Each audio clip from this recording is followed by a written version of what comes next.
Welcome back, everybody. Today, I'm going to teach you how to change DPI in Adobe Express. DPI, or dots per inch, is crucial for print quality, and knowing how to adjust it will help ensure your designs look sharp and professional when printed. First, open your web browser and navigate to new.express.adobe.com. Once the page loads, go ahead and log in to your Adobe Express account. After logging in, you'll be taken to the main dashboard where you can start creating or editing your designs. Now, to create a new project with specific dimensions, click on Start New Design. From the options that appear, select Custom Size.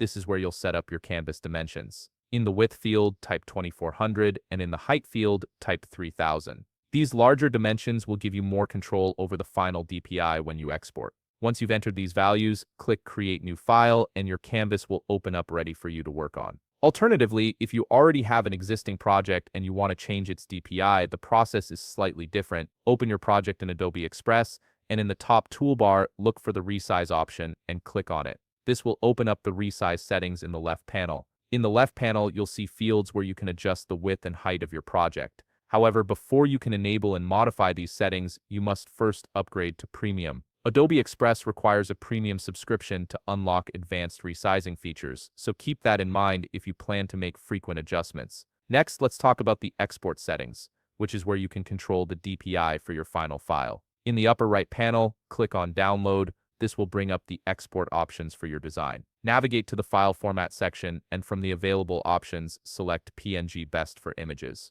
PNG is ideal for maintaining high quality, especially when you need to print your designs. However, here's where you'll encounter another limitation. In order to adjust the DPI slider, which allows you to fine-tune the resolution of your exported file, you must also first upgrade to Premium. Without the Premium subscription, the DPI slider remains locked, and you won't be able to customize it beyond the default settings. So to summarize, while Adobe Express does offer some flexibility in adjusting canvas size and export formats, changing the DPI itself requires a Premium subscription. If you're serious about print quality and need precise control over your output resolution, upgrading to Premium is essential. If you found this video helpful, please leave a like, subscribe, and see you in the next video.